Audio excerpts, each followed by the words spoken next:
Site inspection visit certificate అని చెప్పని ఒక తప్పుడు విధానం ద్వారా బామ్మర్దికి వేల కోట్ల రూపాయల టెండర్లు సింగరేణిని కట్టబెట్టేటువంటి ఒక ప్రయత్నం చేస్తున్నాడు అని చెప్పని ప్రజల తరపున సింగరేణి క్యాలరీస్ తరపున ఆరోపణలు చేస్తుంటే విచారణ జరిపించమని చెప్పని నెత్తి మీద నోరు పెట్టుకొని మొత్తుకుంటే తేలిగుట్టిన దొంగల లెక్క ఒక్కళ్ళు కూడా మాట్లాడతలేరు. సరికదా మళ్ళా టీఆర్ఎస్ పార్టీ పైననే బీఆర్ఎస్ పార్టీ పైననే బీఆర్ఎస్ పార్టీ నాయకత్వం పైన గత 10 ఏళ్లలో ఇది జరగలేదా అది జరగలేదా అని చెప్పని వాళ్ళ దాడి చేసేటువంటి ఒక ప్రయత్నం చేస్తూ ఉన్నారు, నిందలు వేసే ప్రయత్నం చేస్తూ ఉన్నారు. మేము సూటిగా అడుగుతూ ఉన్నాం బట్టి విక్రమార్క గారిని, అసలు రేవంత్ రెడ్డి గారి బావమర్దికి రేవంత్ రెడ్డి గారు తప్పుడు పద్ధతిలో టెండర్ ఇచ్చినరా ఇయ్యలేదా చెప్పండి. దేశంలో ఎక్కడా లేనటువంటి ఒక లోపభూయిష్టమైనటువంటి కాంట్రాక్టర్స్ను టెండరింగ్ వ్యవస్థను మ్యానిపులేట్ చేయగలిగేటువంటి ఒక వెసులుబాటు కల్పించేటువంటి ఒక సైట్ ఇన్స్పెక్షన్ విజిట్ సర్టిఫికేట్ అనేది సిస్టమ్ ఉందో ఈ సిస్టమ్ను పట్టుకొచ్చి లోపాయకారిగా బామ్మర్దికి బెనిఫిట్ చేసినరా చెయ్యలేదా దీనిపైన సమాధానం చెప్పండి. విచారణ చేయమంటే మీనమేషాలు ఎందుకు లెక్క పెడతా ఉన్నారో సమాధానం చెప్పని కోరుతా ఉన్నాము. అదేవిధంగా నైనీ కోల్ బ్లాక్ టెండర్స్నేమో మీరు లాల్ బహదూర్ శాస్త్రితో పోటీపడేటట్లుగా పేపర్లలో వార్త వచ్చింది అని చెప్పని మీ నిజాయితీని చూపెట్టుకోవడం కోసం అన్నట్లుగా మీరు దాని టెండర్లను రద్దు చేసిండ్రు. అసలు అవెందుకు రద్దు చేసిండ్రో దాన్నన్నా పూర్తి స్థాయిలో మీరు ప్రజలకు చెప్పేటువంటి ఒక ప్రయత్నం ఎందుకు చేయట్లేరు? ఒకవేళ కనుక నైనీ కోల్ బ్లాక్ టెండర్లలో కనుక రద్దు చేయడం వెనుక మీ ఔచిత్యం మీ నిర్ణయం సరైనదే అని చెప్పని మీరు నమ్మినట్టయితే ఇవాళ షోదా కంపెనీకి ఇచ్చినటువంటి ఒక టెండర్లను మ్యానిపులేట్ చేసి తప్పుడు విధానం పట్టుకొచ్చి బావమర్ది కోసం బావ రేవంత్ రెడ్డి గారు చేసినటువంటి ఒక తప్పుడు ప్రయత్నంతో వచ్చినటువంటి ఒక కాంట్రాక్ట్ను మొత్తం ఆ కాంట్రాక్టులన్నింటినీ కూడా ఎందుకు రద్దు చేస్తలేరు? ఎందుకు ఆ ప్రెస్ మీట్లు గంటలు సాగదీసేటువంటి ఒక ప్రెస్ మీట్ల యొక్క అంతర్యం ఏంటి? మీరు అసలు ముచ్చట చెప్పమంటే కొసరు ముచ్చట్లు మాట్లాడుతూ ఉన్నారు.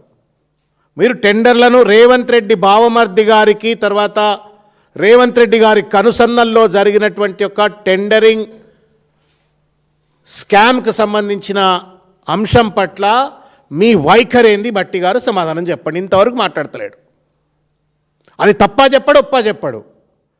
ఏమనంటే ఈ పేపర్ల వార్త వచ్చింది ఆ పేపర్ల వార్త వచ్చింది 10 ఏళ్ళు మీరే పరిపాలన ఉన్నారు మీ దగ్గర తప్పు జరిగింది మా దగ్గర తప్పు జరిగింది అంటారు. కానీ నిర్దిష్టమైనటువంటి ఒక ఆధారాలతో ఒక ఆరోపణ చేసిన తర్వాత దానిపైన సమాధానం చెప్పకుండా బీట్ అరౌండ్ ద బుష్ అంటాం మనం.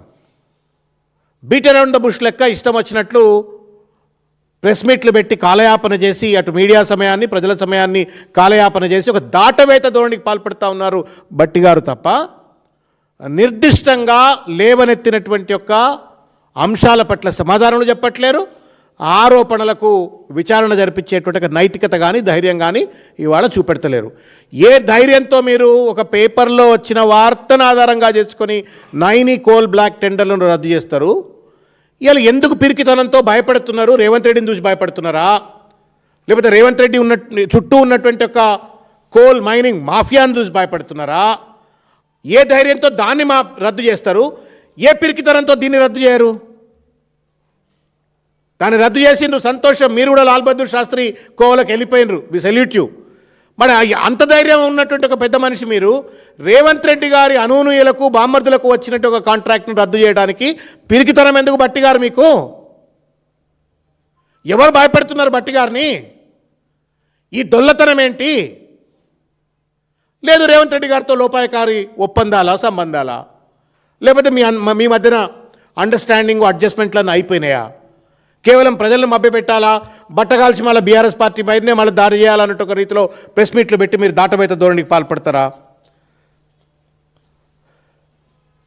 గమ్మత్ ఏంటంటే రాసిన మీడియా సంస్థ మీద చాలా విషయాలు మాట్లాడినారు బట్టి విక్రమార్క గారు. మరి రాయించిన వాడి కథ ఏంది భయ్? బట్టన్నా చెప్పురే. రాసినాడు అని చెప్పని ఆయన మీద మీరు ఆ పేపర్ మీద వాళ్ళ మీద మీరు ఏదో మాట్లాడినరు.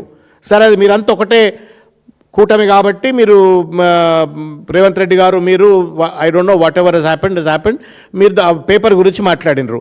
మరి రాయించిన వ్యక్తి గురించి ఎందుకు మాట్లాడరు మీరు? అసలు దోషి ఎవడు? మనం ఒక హత్య జరుగుతుందన్న, హత్య జరిగినప్పుడు కత్తి పట్టుకొని పొడిచినవాడు నేరస్తుడే, పొడిపించినవాడు కూడా నేరస్తుడే.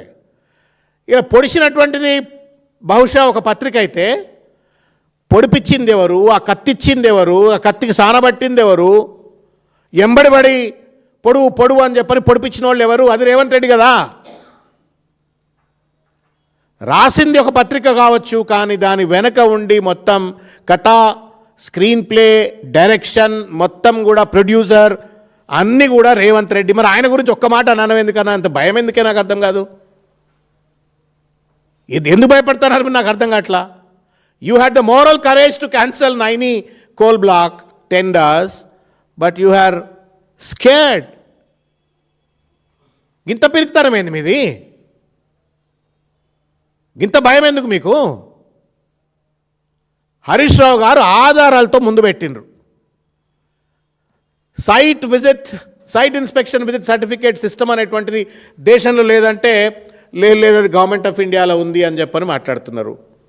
మీరే కదా ఇంట్రడ్యూస్ చేసింది. అయితే ఇంట్రడ్యూస్ చేసింది మీరే అంటే రేవంత్ రెడ్డి ప్రోద్బలంతో ఇంట్రడ్యూస్ చేస్తారు. అదన్నా చెప్పు. మాకు సంబంధం లేకుండా రేవంత్ రెడ్డి ప్రోద్బలంతో పెట్టినామని చెప్పు.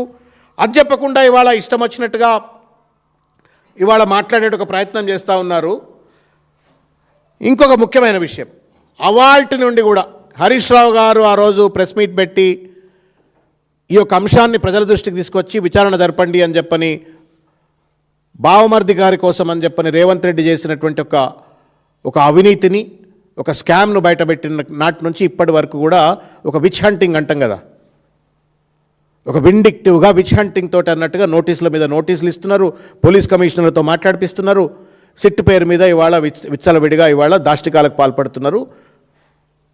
భావ నియంత్రణకు గురి చేసేటువంటి ఒక రీతిలో ఇవాళ ఇష్టం వచ్చినట్టుగా మీడియాలతో తప్పుడు కథనాలు, వాళ్లను పూర్తిగా కూడా వ్యక్తిత్వ హననానికి పాల్పడే ప్రయత్నం చేస్తూ ఉన్నారు. అసలు విషయమే మాట్లాడలే మీరు. మొత్తం 1.5 hour 1 hour 15 minutes ఉంటుంది. ఈ టెండర్లో స్కామ్ అయిందా అని ఒక్క మాట మాట్లాడతలేడు. హరీష్ రావు గారు లేవనెత్తిన అంశం పైన ఒక్కసారి కూడా మాట్లాడతలేడు. దేశంలో ఉన్నటువంటి ఒక ముచ్చట్లన్నీ మాట్లాడుతున్నాడు. నువ్వు ముక్కు గురించి అడిగితే చెవు గురించి చెప్తున్నారు భట్టి గారు. ముక్కు గురించి అడిగితే చెవు గురించి చెప్తున్నారు. కనీసం ముక్కు చెవు రెండు కలిపి కూడా మాట్లాడతలే. అట్లా ఒక అసంబద్ధమైనటువంటి ఒక రీతిలో భట్టి గారు మాట్లాడినారు. మీ డొల్లతనము, మీ హిపోక్రసీ అనేటువంటిది కూడా స్పష్టంగా ఇంట్లో బయటపడుతుంది. నేను ఒక విషయం అడుగుతా ఉన్నా. 40 ఏళ్ల రాజకీయ జీవితం నిజంగానే భట్టి గారిది an illustrious political career, and nobody has any kind of disregard to your political career. మీ రాజకీయ జీవితం పట్ల ఎవరికి ఏ రకమైనటువంటి తప్పుడు అభిప్రాయాలు లేవు. we respect you. మరి same respect should it not be extended to KCR గారండి? మీరు 40 ఏళ్ల రాజకీయ జీవితం, మచ్చలేని జీవితాలు, మీకు మాట మకుటం లేని మహారాజులుగా ఉండాలా, మీకు గౌరవాలు ఉండాలా. మరి అదే గౌరవం కేసీఆర్ గారికి కూడా ఉండాలి కదా. పొద్దున్న లేస్తే మీ ముఖ్యమంత్రి గారు, మీ ముఖ్యమంత్రి sponsored media channels, social media channels పరిగట్టుకొని వాళ్ళ గాంధీభవన్ వేదికగా వెచ్చలవిడిగా చిల్లరగా మల్లరగా దాదాపు 50 సంవత్సరాల సుదీర్ఘమైనటువంటి అర్ధ శతాబ్దపు రాజకీయ జీవితం, ప్రజా జీవితము, తెలంగాణ ఉద్యమ సాధకుడు, వచ్చిన తెలంగాణను బాధ్యతాయుతంగా 2 సార్లు ముఖ్యమంత్రిగా పనిచేసిన, కేంద్ర మంత్రిగా పనిచేసినట్టు ఒక మహానుభావుడు కేసీఆర్ గారు నోటికి ఏది పడితే అది మాట్లాడతారా? When you are demanding to be respected, same respect KCR గారికి ఇవ్వాల్సిన అవసరం లేదా? మీ 40 ఏళ్ల జీవితమేమో జీవితం, కానీ అర్ధ శతాబ్దపు త్యాగం కేసీఆర్ గారిది త్యాగం కాదా, పోరాటం కాదా? ఇది హిపోక్రసీ కాదా అని చెప్పని వాళ్ళ అడుగుతా ఉన్నాం. మీ ముఖ్యమంత్రి మాట్లాడతాడు, మీ మంత్రివర్గ సభ్యులు మాట్లాడతారు, ఎవరు పడితే వాళ్ళు ఏది పడితే అది కేసీఆర్ గారిని మాట్లాడుతున్నారు. నియంత్రించండి. మిమ్మల్ని మీరు గౌరవించుకోవాలంటే ఇది కేవలం పొలిటికల్గా విమర్శ కోసం చెప్పేది కాదు. If you want to be respected, you should learn to respect others. నిన్ను గౌరవించాలా అంటే నువ్వు ఎదుటోని కూడా గౌరవించాలా. గౌరవాలు, సభ్యత, సంస్కారం, సంప్రదాయాలు సర్వనాశనం చేసి పడేసినారు. 2 ఏళ్లుగా విచ్చలవిడిగా జీసస్ క్రైస్ట్ అన్న ఒకరోజు క్రూసిఫై చేసినారు. రోజు క్రూసిఫికేషనే కేసీఆర్ గారిని. కొడుతూనే ఉన్నారు రాళ్ళు పెట్టి. పొద్దు మాపు రాత్రి పరిపాలన చేత కాకపోతే రాళ్ళు కొట్టు, సంపద రాకపోతే రాళ్ళు కొట్టు, స్కాములు చేసి ఎందుకు తప్పు చేసిండ్రు అని అడిగితే రాళ్ళు కొట్టు. రోజు జీసస్ క్రైస్ట్ను క్రూసిఫికేషన్ చేసినట్టుగా రోజు రాళ్ళు కొడుతున్నారు. మళ్ళీ మా 40 ఏళ్ల జీవితాన్ని మీరు గౌరవించరు. We respect you, but also learn to respect other. Sir, మీరు రెస్పెక్ట్ చేస్తుండొచ్చేమో. మీరు చెప్పండి మీ ముఖ్యమంత్రి కూడా. మీరు సీనియరే కదా పార్టీలో. నిర్ణయాలు వచ్చినాయి ఆయన కాంగ్రెస్ పార్టీలోకైనా. ఆయనకు చెప్పరు మరి. అరే మీ పద్ధతి లేదు భయ, ఇది కాంగ్రెస్ కల్చర్ కాదు భయ, ఆయనకు తెలియదన్నా చెప్పండి మరి. మీరు చెప్పరు, మీకు గౌరవం కావాలంటారు. కానీ ప్రతిపక్ష నాయకుడు అయినటువంటి 50 సంవత్సరాల రాజకీయ సుదీర్ఘ చరిత్ర కలిగిన 70 సంవత్సరాల ఈ వయసు కలిగినటువంటి ఒక తండ్రి లాంటి పెద్ద మనిషిని పట్టుకొని ఇష్టం వచ్చినట్టు మాట్లాడుతుంటే చూస్తూ ఊకుంటారు. ఇది ఎట్లయితుందండి? సోనియా గాంధీ గారిని అట్లే తిడితే ఊకుంటారా బీజేపీ వాళ్ళు ఢిల్లీలో? ఊకుంటారా? బొగ్గు స్కామ్ విషయంలో ఏందేందో చెప్పిండు బట్టన్న. తిమ్మిని బమ్మి చేసేటువంటి ఒక ప్రయత్నం చేసిండ్రు. కానీ నిర్దిష్టంగా రేవంత్ రెడ్డి బావమర్ది కోసం ఈ స్కామ్ జరిగింది అని చెప్పలేకపోయినాడు. పరోక్షంగా ఒప్పుకున్నాడు స్కామ్ జరిగిందని చెప్పని. తర్వాత ఇంకొక ముఖ్యమైన విషయం ఏంటంటే, నిన్న బయటపెట్టినటువంటి ఒక సోలార్ పవర్ స్కామ్ విషయం కూడా హరీష్ రావు గారు ఇంకొక స్కామ్ బయటపెట్టిండు. రోజో స్కామ్. పరిపాలన చేయమంటే, ప్రజలకు ఇచ్చిన వాగ్దానాలు అమలు చేయమంటే దోపిడి మీద పడ్డారు కాబట్టి ఇంకో స్కామ్, సోలార్ పవర్ స్కామ్. దాని గురించి కూడా ఒక్క మాట మాట్లాడలే బట్టి విక్రమార్క గారు. ఇవాళ ఒక ముఖ్యమైనటువంటి ఒక అంశం చెప్పి నేను ముగించదలుచుకున్నా. పరిపాలన చేస్తున్నారా, పరాచకాలు ఆడుతున్నారా? దయచేసి ఈ క్యాబినెట్ తెలంగాణ సమాజానికి సమాధానం చెప్పాలా. దోపిడి కోసం పారదర్శకమైనట్టుగా ప్రభుత్వం అని చెప్పని విచ్చలవిడి దోపిడి కోసమే మీరు గద్దెనెక్కి కూర్చున్నారా, గద్దెల లెక్క అని చెప్పని ఇవాళ మేము ప్రశ్నిస్తూ ఉన్నాం. ఏది అవినీతేనా? తెలంగాణ రైజింగ్ అని చెప్పని ప్రజలను మభ్యపెడుతూ, మీడియాను మభ్యపెడుతూ ఇవాళ తెలంగాణ రైజింగ్ అని చెప్పని తప్పుడు ప్రచారం చేసుకుంటున్నట్టు ఈ ప్రభుత్వం, రేవంత్ రెడ్డి మీ పాలన ఫాలింగ్, కేసీఆర్కు ఉన్నటువంటి ఒక ఫాలోయింగ్, అడ్మిరేషన్ రైజింగ్. మీ పాలన ఫాలింగ్ డౌన్, కేసీఆర్ పట్ల ఉన్నటువంటి ఒక ప్రేమ, అభిమానం ఇవాళ వారికి ఉన్నటువంటి ఒక ఫాలోయింగ్ మళ్ళీ రైజింగ్ అవుతూ ఉంది. దయచేసి మేము విజ్ఞప్తి చేస్తూ ఉన్నాం, ఈ చిల్లర మల్లర వేషాలు బంద్ చేయండి. ప్రభుత్వంలో ఉన్న పెద్దలందరూ మీరేం గుత్తేదారులు కాదు, మీ ఇష్టం వచ్చినట్టు చలామణి చేయండి అని చెప్పని ప్రజలేం మీకు రాసియలా. 5 ఏళ్ళు మీరు ఒక తోటమాల లెక్క ప్రభుత్వాన్ని, ప్రజలను, రాష్ట్రాన్ని కాపాడమని చెప్పని, భవిష్యత్తులో ఇంకా ముందుకు తీసుకెళ్ళమని చెప్పని అధికారం కట్టబెడితే గాథ కింద పందికొక్కులు లెక్క దోచుక తింటా ఉన్నారు. ఎక్కడ కమిషన్లు, ఎక్కడ టెండర్లు, స్కామ్లు, ఎక్కడ భూ స్కామ్లు, రియల్ ఎస్టేట్ దందాలు. అసలు పరిపాలనపై పట్టుందా? అసలు పరిపాలన చేస్తుందా మీకు? తుగ్లక్గాళ్ల రాజ్యం ఉన్నది ఇది. సెకండ్ సిట్ 2 సీట్లు వేసినారు. ఒకటే కేసుకు 2 సీట్లు. దేశంలో ఎవడే ఎక్కిపోవచ్చండి. మీరు కొంచెం రిసర్చ్ చేయరన్నా. మీరు కొంచెం బాగా రాకేష్ గారు, మీరంతా శ్రీనివాస్ గారు, మీరంతా బ్రిలియంట్ జర్నలిస్టులు కదా, కొంచెం రిసర్చ్ చేయరు. దేశంలో ఎక్కడన్నా ఒక అంశం పట్ల, ఒక కేసు పట్ల, ఒక ఎలిగేషన్ పట్ల 2 సిట్స్ హ్యావ్ బీన్ ఫార్మ్డ్ అని ఉంటే చూపెట్టరు నాకు. మళ్ళీ కొండంత రాగం తీసి ఏదో కొండంత వెల్కన్ పట్టినట్టుగా 2 ఏళ్ళు అయిపోయింది, ఇంతవరకు ఏంది కథ అంటే ఏం లేదు. ఉట్టి బదనాం చేయడానికి, బట్టగాల్చి మీద వేయడానికి కేసీఆర్ను, టీఆర్ఎస్ను, హరీష్ రావు గారిని బదనాం చేయడం కోసం కేసులను అడ్డం పెట్టుకునే ప్రయత్నం చేస్తూ ఉన్నారు. ఇది ఇట్లుంటే second SIT formation is not in the knowledge of the chief minister.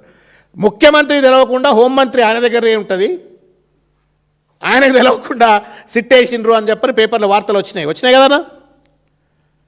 మీరు చెప్పురి, మరి ఆయన ముఖ్యమంత్రిగా పరిపాలన చేస్తున్నాడా, లేకపోతే పరాచకాలు ఆడుతున్నారా? పొద్దున్న లేస్తే కమాండ్ కంట్రోల్ సెంటర్లో కూర్చుంటాడు. ఆమె రైట్ అన్నా? కూర్చుంటాడు కదా. మరి కమాండ్ కంట్రోల్ సెంటర్లో కూర్చున్నాడు, అక్కడ కూర్చున్న ఆఫీసర్లను ఇంకెవడేస్తున్నాడు మరి సిట్ చెప్పురి? Who is running this government? Is police intelligence department running this government or chief minister running this government or the cabinet running this government. ఎవడని చెప్తాడు? సిట్ ఫార్మేషన్ ముఖ్యమంత్రికి తెలియదట. ఇలా జోక్ చూడ్రి. అలా ఎలకతోలు ఎంత రుద్దినా నలుపు నలుపే కానీ తెలుపు కాదని చెప్పని అంటారు కదా. అట్లా రియల్ ఎస్టేట్ మనస్తత్వం ఉంది కాబట్టి అన్ని రియల్ ఎస్టేట్ ప్రతి కార్యాలయం రేపు ఐటీ కంపెనీలు అన్నీ కూడా రియల్ ఎస్టేట్ కార్యాలయాలుగా మారిపోతేమో. జాగ్రత్త అన్న మీరు. మన పిల్లలకు ఉద్యోగాలు కూడా పోతేమో. టీ హబ్ రేవంత్ రెడ్డి కేటీఆర్ గారు ఒక మహోన్నతమైన ఆలోచనతోటి ప్రపంచానికే ఒక ఆదర్శంగా ఉండాలని చెప్పని, అదొక ఇంక్యుబేషన్ సెంటర్గా మారాలని చెప్పని, యూత్ను ఔత్సాహిక వ్యాపారవేత్తలు ఎవరైనా దే వాంట్ బికమ్ ఎంటర్‌ప్రెన్యూర్స్ అనుకున్నటువంటి వాళ్లకు అన్ని రకాల సహాయ సహకారాలు ఉండాలని చెప్పని ఒక ఇంక్యుబేషన్ సెంటర్ మాదిరిగా, ఒక ఎంటర్‌ప్రెన్యూర్‌షిప్ హబ్, ప్రమోషన్ హబ్ మాదిరిగా టీ హబ్ పెట్టి దాంట్లో అక్కడికి వెళ్ళి మిసైళ్ళు తయారీ, రాకెట్ల తయారీ కూడా అవుతున్నట్టుగా మనం చూసినాం. మనం దాన్ని అదేంది రిజిస్ట్రేషన్ ఆఫీస్ కదనా, రిజిస్ట్రేషన్ ఆఫీస్. రియల్ ఎస్టేట్ ప్లాట్లు అమ్మేటోళ్ళు కొనేటోళ్ళు కాబట్టి మంచి అద్దాల బంగ్లా కావాలనుకునేమో పెద్ద మనిషికి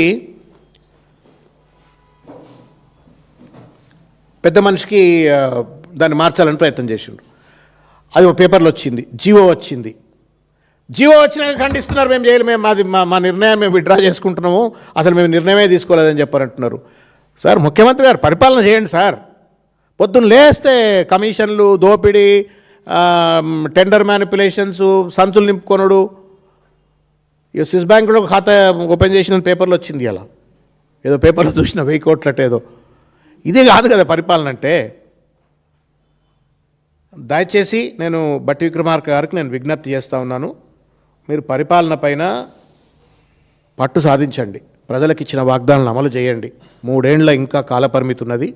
ఈ అడ్డమైనటువంటి ఒక విచ్ హంటింగ్కు, విండిక్టివ్ హెరాస్మెంట్లు పక్కన పెట్టి ప్రజలకు అవసరమైనటువంటి ఒక రీతిలో, ప్రజలకు ఉపయోగమయ్యేటువంటి ఒక రీతిలో పరిపాలన చేయాలని చెప్పి నేను కోరుతున్నా. 10 ఏళ్ళు కావాలంటున్నావనా? ఏమంటున్నాడన్నా? నేను ఇంకా 10 ఏళ్ళు నేనే ముఖ్యమంత్రి అంటున్నాడు. ఇక దేవుడు కలిస్తే ఎవరు ఎక్కడ ఉంటారో అదంతా భగవత్ సంకల్పం. డెమోక్రసీలో ప్రజలే దేవుళ్ళు, వాళ్ళు ఎవరు కోటేసి ఎవరు మెచ్చితే ఉండాలనుకున్నాడు. ఎట్లుండాలన్నా? ఒళ్ళు దగ్గర పెట్టుకొని పనిచేయాలి, చాలా సోయితో పనిచేయాలి కదా. కుర్చీ ఏం కుర్చీ అది?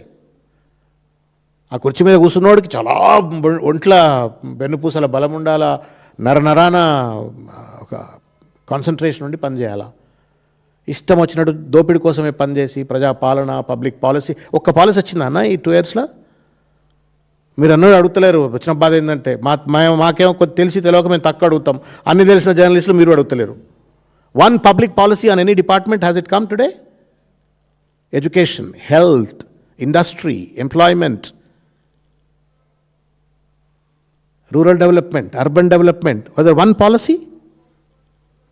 ఏం పరిపాలన? 10 ఏళ్ళు అది కావాలా, 10 ఏళ్ళు కావాలని చెప్పని అంటున్నాడు. ఏమంటారు కదా, ఏట్లా కూట్ల రాయి తీయలేనమ్మా, ఏట్ల రాయి తీసినా అని చెప్పని అంటున్నాడు.